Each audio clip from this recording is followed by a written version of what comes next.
Hello guys, welcome back to Watch Addiction Watch Reviews. Hope you're having an awesome day. Now today we're taking a look at the new Avi-8 1960s and 1980s releases. Now these aren't available to the public yet. They are available for pre-order though, which I will drop a link down in the description below. So if you can check that out after the video, that would be awesome.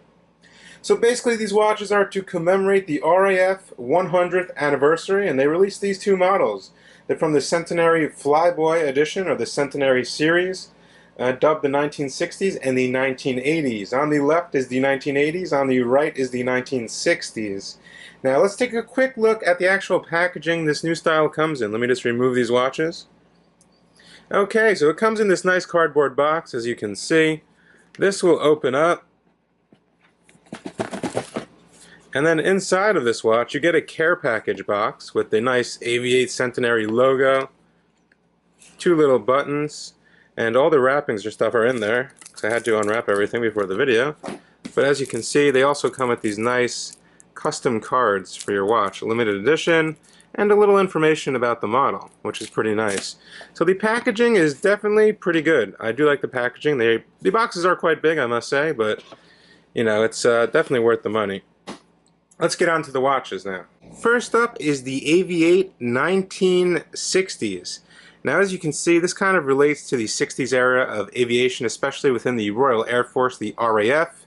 And let's start off with some basic specifications. It feels like a pretty decently weighted watch. It's about 80 grams, which is not too bad. The case is comprised of all marine grade stainless steel, that's 316L stainless steel, all around. It's all brushed, and the brushing did come out pretty good, I must say. The brushing is very smooth, the bezel is brushed nicely. Even these sides have little polished chamfered edges here, which is a nice little touch. I do like that. I do appreciate these small things. As you can see, they're very nice, very nice. Now, in terms of the actual diameter and stuff, we are looking at a 43mm case. So a little bigger than your average 40mm watch, but it doesn't really wear too big. We have a lug-to-lug of 48mm, so it really doesn't wear that big. It wears more like a 41.5 in my opinion. Now the thickness, we are looking at about 15mm, which is not too bad. This does house an automatic movement, and in this model we are looking at the Miyota 8218. But it's not just a standard 8218. We do have a custom rotor, which was done by Avi-8 themselves in their factory. And this is the a little higher end 8218. You can see we get the striping on the movement there. It's an automatic movement, 21 joules, 42 hours of power reserve. It is hand windable. It is not hackable though, so if that's something you need, then maybe this is not for you. The case back screwed down, brushed. It does state 1960s, which I think looks pretty cool in that font. It does have an exhibition case back. I believe that's a mineral crystal. But on the front of the watch, we do get a nice domed sapphire crystal, which is always good to see at this price point. Crown is pull and push, and it is signed with the Avi-8 logo, as you can see there. A rather small crown, I would say. So first position, we can self-wind the watch right here. And there she goes. Now let's take a closer look at the dial.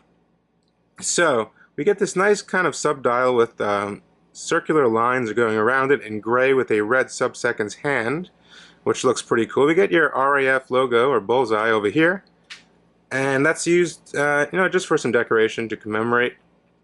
Now we get the applied 06, and then we have 1, 2 all around. Your date aperture will be right over here at the 3 o'clock position with a black background to match the dial.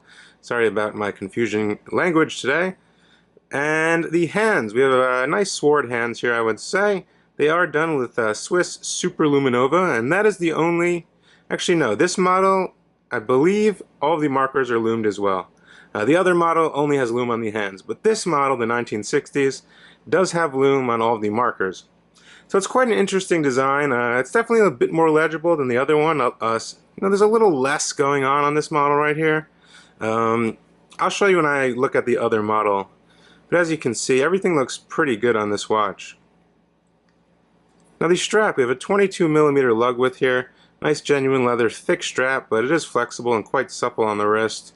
The buckle is signed Avi-8. It's brushed, typical stuff. Hand stitching in white at the ends, as you can see there, which is not too bad. Now, I want to get you guys a Loom shot, show you what the Super Luminova actually looks like in the dark. And here we go. So the Loom is pretty good, I must say. If you take a look at that, the Loom is definitely very strong on this model. It even lights up the sub-dial, as you can see there. So not too bad. Very good Loom, Avi-8. Very good Loom. Now a quick tutorial how to actually function this movement if you're new to mechanical watches. First position, you can self-wind the watch to give it power, or you can just shake it, and that will wind the watch as well. You're going to pull the crown out one position, and we can flip through the quick set date. Very snappy. Final position, we can change the time here. And that's pretty much to it.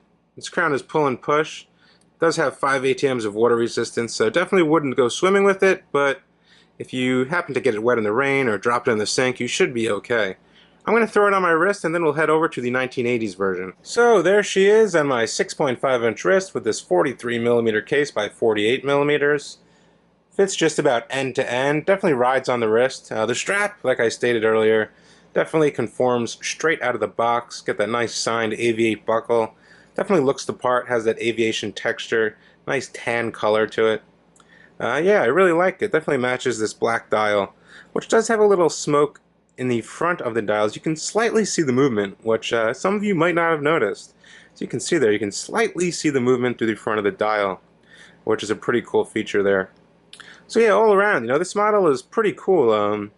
Definitely like the layout. I definitely like the little REF logo over at the 10 o'clock position. I definitely like the legibility of this model. And the Loom as well. The Loom is a big strong point on this model for me. So let's head over to the other model and take a closer look. Okay, and here she is. Now this is the blue textured dial. This is the 1980s. So as you can tell, it looks a bit more modern, a little more 1980s. And it's basically the same case. It's a 316L marine grade brushed stainless steel case, but this one is supposedly 18mm thick instead of 15. So it's a little thicker, it's a little bolder on this nice bright blue Cordura strap with a genuine leather black backing. So definitely a little more modern, flashy, I would say, than the previous 1960s we just took a look at. Now taking a closer look at the dial, we do get that smoke out section on the top portion where you can see the movement, which is the Miyota 8218, the same movement we just took a look at. Our date window is at 3. We get an instrument gauge kind of replication here on this watch. So it kind of sweeps around. It looks like something you would see in the cockpit of an airplane, which I think is a nice little touch as well. The crown is signed as well with the Bullseye REF logo. Caseback is an exhibition style, just like the other one. That custom rotor, screwed down, 5 ATMs of water resistance. We do get the same domed sapphire crystal, which is pretty nice. It kind of looks a little different at different angles there. 22mm for the lugs. And the Cordura strap. The Cordura strap's a little more tough, I would say, than the previous genuine leather strap we just took a look at. It's not as flexible straight out of the box, but I could see a couple wears. This thing will be broken in. It's not like it's super tough. The Avi-8 logo is embossed there, and it does state genuine leather. Now, the Loom on this watch. There is just Loom on the hands. There is no Loom on the actual markers, so I'm going to get you a Loom shot, just show you a little bit what it looks like. And here we go. As you can see, the hands are bright. It's it's definitely good Super Luminova. The large sword hands are definitely legible at night, but just the hands light up on this model, which I found kind of weird. I think it would be nice if they could have put Loom on all of the little markers just as the 1960s, but I guess that was their choice. And there she is on my 6.5-inch wrist. So as you can see, it's a bit thicker than the other one. It feels a bit more bold, and this nice kind of shiny Cordura strap. Definitely a nice strap though. Quality's definitely there. Avi-8 always has some very good quality straps. Get blue contrast stitching, the same buckle, 2 keepers, and it feels sturdy on the wrist. And yeah, all around, definitely a very cool watch. A very cool watch there. And let me take this off and we'll finish up here. So, what do I think of these two watches? Well, they're definitely nice additions to the Avi-8 Centenary line. They needed the 1960s and 1980s to complete it. Who knows if they'll come out with a 2000s line? That would be interesting. But out of the two, which one do I like the best? It's a hard decision. I would say I definitely like the 1960s a bit better. It's a bit more vintagey. This is a bit more modern, I would say, a bit more bold. This kind of has that vintage aesthetic with the color of the strap and the dial layout, I would say. But I would definitely wear both of them. They're definitely both quality pieces. The casework is definitely good on both of them. The brushing and everything, it looks very good. They've definitely upgraded their brushing, or whoever makes their cases. Everything looks very good with those nice chamfered polished edges. Yeah, and the Loom is definitely upgraded as well from, some past releases I've seen from them. It's just a shame this one didn't have Loom on all the indices. That would probably be my only negative about these two watches. Anyway, if you guys are interested in any of these watches, I did leave a link where you can sign up down in the description below. I hope you guys enjoyed. Definitely subscribe, share. I did write a blog on watchaddictchannel.com about these two watches if you want to check it out. And I hope to see you guys in the next video. Thanks. Bye.